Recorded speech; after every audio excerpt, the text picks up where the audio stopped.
Hey everyone, today we're diving into the world of Warborne Above Ashes, where you've got 28 unique characters to pick from. Each one shines in their own role and playstyle, which makes experimenting with different lineups super fun. But let's be real, some characters are just straight up crushing the meta right now, and you can't really ignore them if you want to stay competitive. So in this video, we're breaking down every character in our Drifter tier list, ranking them from must pick to meh, maybe skip. Whether you're here to find the next OP pick or just curious about how the community is playing right now, we've got you covered. Let's jump in and see who's really dominating Warborne Above Ashes.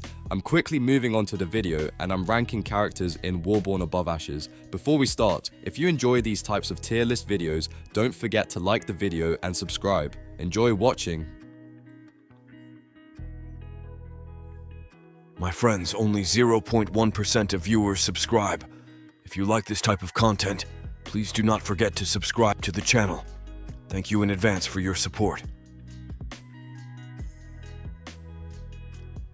The characters in this tier are, in order from top left to bottom right, Electrix, Nixa, Vrisia, Umbra, Firestorm, and Stormblade. Let's dive into the wild world of C-tier characters in Warborne Above Ashes. Now, these are the folks you pick when you're feeling experimental, or when all the good ones are busy being overpowered somewhere else. First up, we have Electrix. Honestly, Electrix is like that friend who shows up early to the party, super agile and ready to go. Early accessible agility. Drifter, they can zip around faster than most, but here's the catch, their abilities and scaling are just mediocre. In team fights, Electrix tends to be a bit of a background dancer rather than the headliner. Great for quick solo runs, but don't expect them to steal the show. Next, there's Nixa. If you like the thrill of playing Glass Cannon style, Nixa is your ticket. They are surprisingly viable for solo adventures, but the flexibility is limited and competitive builds are few and far between. Basically, Nixa wants to shine, but the spotlight keeps getting stolen by other agility damage per second characters. Still, if you enjoy living on the edge, give them a spin. Then we have Vrisia, or some folks call her Vrisia. On paper, she is a stealthy, bleed-heavy assassin who sounds amazing. But in practice, Vrisia is rarely played because she's hard to execute. You need perfect positioning, top-tier gear, and a level of patience that most of us can only dream of. Make one wrong move and, well, she is punished mercilessly. Definitely a character for the perfectionists out there. Moving on, Umbra is up next. Umbra brings a Shadow Clone Burst area of effect attack, which is honestly a lot of fun to watch. But here's the problem, Umbra just doesn't get picked much, and their practical impact in serious matches is low. There are simply better area of effect damage options out there. Still, if you want a little chaos with your shadows, Umbra has your back. Let's talk about Firestorm. Firestorm is the meme lord of the C tier.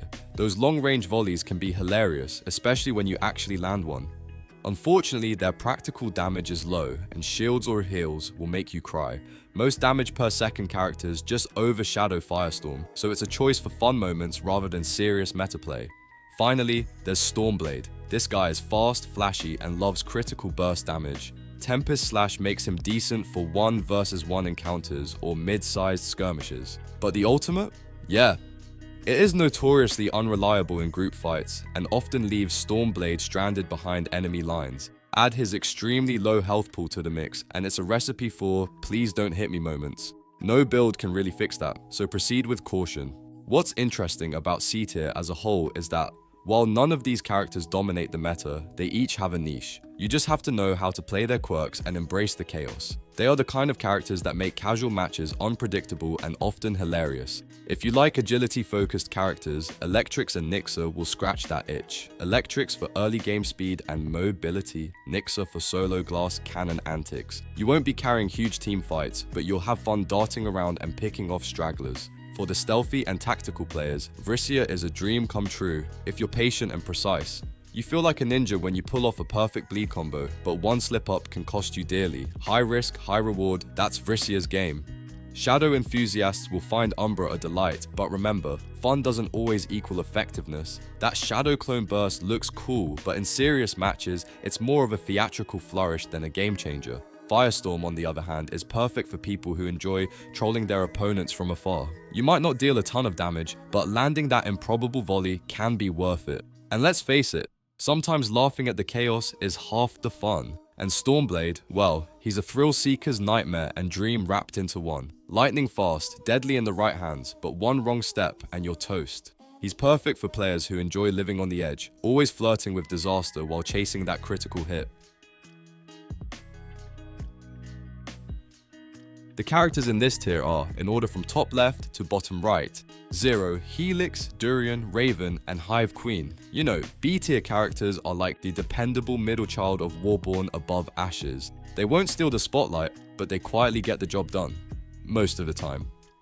Let's start with 0. This versatile early unit is actually pretty solid. They work in a ton of different builds, and they are effective in small player versus player battles as well as mid to large scale skirmishes. Plus, 0 is free and easy to gear, so you don't need to grind endlessly. The downside, their scaling is only average, and their power tends to fade in the late game. Basically, 0 is a great starter and mid-game buddy, but don't expect to dominate end-game content. Next up is Helix. Now, Helix is like a Swiss army knife, dual-purpose healer and damage dealer. Helical convergence orbs provide continuous mobile area of effect healing and damage, making them excellent in brawls or sustain heavy team compositions. But here's the tricky part. The healing link can break if your allies wander too far, and their single target burst heals are lower than characters like Solen or Revelation. Still, if you love flexibility, Helix is a solid pick. Then there's Durian, the tanky team player. Durian shines with sustained frontline presence thanks to Protector's Radiance and Reflect mechanics. They can dish out some counter damage and provide area of effect shielding, making it tough for enemies to push past them. On top of that, Durian adds extra team hit points through their support box bonus. The catch? Durian's burst threat is low, and they really rely on good team synergy to make a difference. Raven is next, bringing some unique flavor to your team. Raven has a niche in debuffs and curses, which makes them an interesting mid-support or off-damage dealer pick. They can shine in heavy curse compositions, but outside of that, they feel kind of gimmicky. Most of the time, Raven is weaker than other curse tanks and requires a very specific team setup to really perform. Play smart and plan your team accordingly. Moving on, we have Hive Queen. Hive Queen is all about natural sustain and area of effect healing auras. They are tanky enough to hold sieges and anchor objectives, which is great for control heavy maps. The downside? Offensive pressure is low and burst damage isn't really their thing. Essentially, Hive Queen is the off healer and tank pick that quietly supports your team while the flashy characters take the spotlight. What's cool about B tier as a whole is that these characters are reliable without being overbearing. They won't dominate the meta, but they can make a huge difference if you play them right and pair them with the right teammates. They are the unsung heroes who keep the team alive and balanced. If you enjoy flexibility and versatility, 0 and Helix will scratch that itch. 0 is your easy to gear workhorse, while Helix brings both healing and damage depending on what the team needs. You'll be constantly adjusting your strategy with them, which keeps things interesting. For those who like sturdy front lines, Durian and Hive Queen are perfect. Durian holds the line and reflects damage, while Hive Queen adds healing and tankiness. You won't be top of the scoreboard in kills, but your team will survive longer and control objectives better. And then there's Raven, the quirky curse master. Not everyone will get the hype, but if you love crafting niche strategies and stacking debuffs, Raven is surprisingly satisfying. Just be ready to coordinate carefully with your team or risk being underwhelming. In short, B tier characters are the backbone of smart team compositions. They may not have the flashiest abilities, but when played well, they make the difference between a chaotic mess and a coordinated victory. They are reliable, fun to experiment with, and worth giving a shot if you enjoy strategic depth.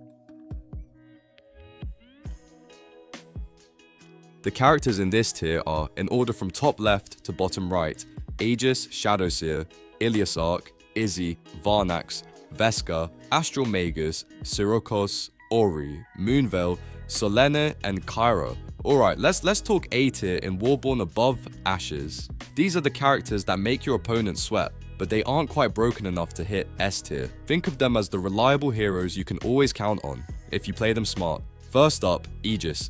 This tank is basically a walking shielded fortress. With Shield of Conviction, they provide massive shields and crowd control immunity, letting your team weather even the nastiest attacks. Aegis can punish enemies with mega boosted shield explosions, and they're perfect for choke point holds or boss tanking.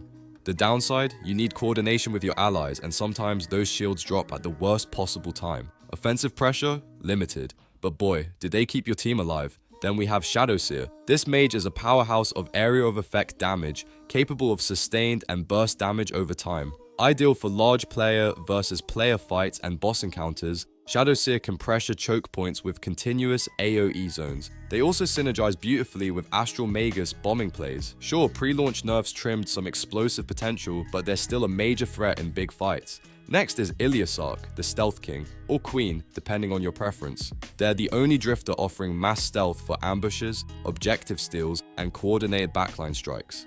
Minimal raw damage, yes, but Iliasark excels in strategic utility. Think of them as the sneaky playmaker who can swing a fight with a perfectly timed flank. Izzy is up next. The girl's a literal wall. With the highest strength scaling among tanks, she grants massive late-game hit points and durability. Accessible early at low cost, Izzy is perfect for new tank players who want reliable frontline control. Sword and mace builds make her a nightmare to push past. Downsides? Damage is limited, and you'll need high-tier gear to fully exploit that insane hit point scaling. Then we've got Varnax, the engaged tank who loves chaos. He can dive straight into the enemy team, applying triple area of effect, crowd control, and silence, or even spec for damage per second. He's amazing for ambushes, but recent developer nerfs reduced his scaling, so he's slightly less reliable than he used to be. Still, if you want to create mayhem, Varnax is your guy. Veska brings crowd control mastery, petrify, silence, and armor reduction make her perfect for mid-range lockdown zones. Anti-healing auras and stealth denial let her counter enemy supports, while her Shedskin passive can clutch save her in tight spots. Usually you only need 1 or 2 per composition, and damage is lower than pure damage per second supports, but her utility can win games on its own. Astral Magus is the teleportation guru. Unique group teleportation via Astral Gate defines bombing strategies and rapid map rotations. Add in area of effects shielding, healing from Blessed Halo, and passive cooldown reductions, and you've got a support who can enable surprise engages or instant retreats. Damage output is average, and nerfs prevent double port cheese, but the strategic value is off the charts. Sirocco's is a disruptive tank with AoE silence, forced knockback, and huge slows to deny objectives. Pair them with burst mages for follow-up kills, and resist crowd control during the Sandstorm ability. Modest damage, sure, but Sirocco's excels at zoning enemies and controlling the battlefield. Then there's Auri, a high mobility melee and spear drifter. Strong damage reduction and chase potential let her roam and support midfield engagements. Flexible in skirmishes or large fights, Auri shines as a damage per second hybrid. Just don't misposition her. Low defensive stats mean one wrong move can be fatal.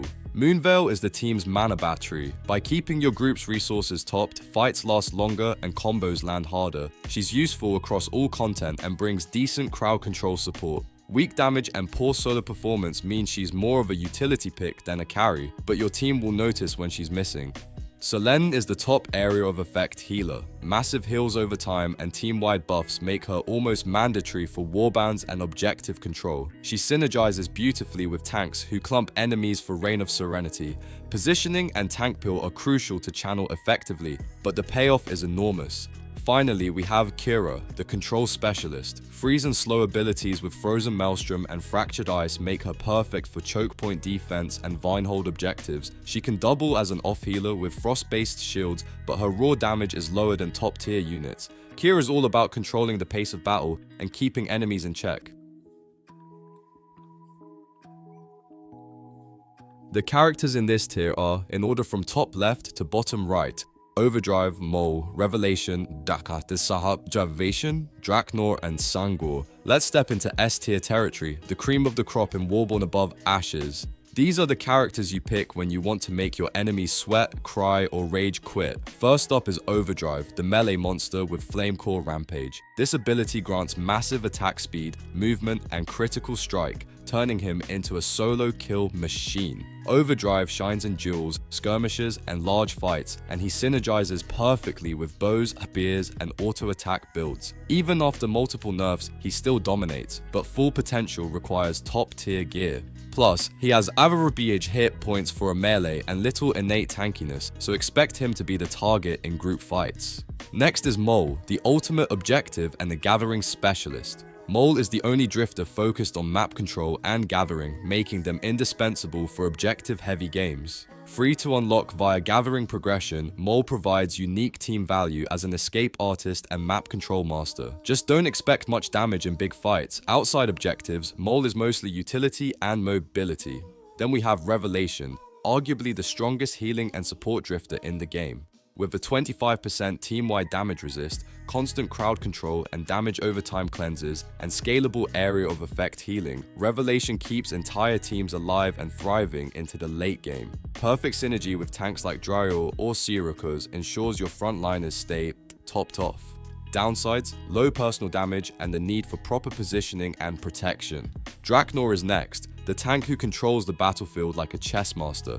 Cage fields trap and slow enemies, and area of effect pools allow teammates to chain combos perfectly. Draknor is perfect for Vinehold and Rift objective fights, or organized guild versus guild skirmishes. Durable and dictating enemy positioning? Absolutely. The catch? Slightly lower mobility than other tanks and the need for coordinated team play to maximize crowd control chains. Then there's Sangor, the lifesteal-focused melee bruiser. Able to self-sustain during hectic fights, Sangor shines when healing support is scarce. With heavy armor and massive damage potential, he can hold ground like a wall of fury. However, Warborne's burst-heavy combat can bypass his gradual sustain, and he lacks long-range mobility. Strong players, though, can make that last point a non-issue. S tier as a whole is about dominance, team value, and utility. These characters aren't just strong, they shape fights, dictate objectives, and force opponents to rethink strategies on the fly.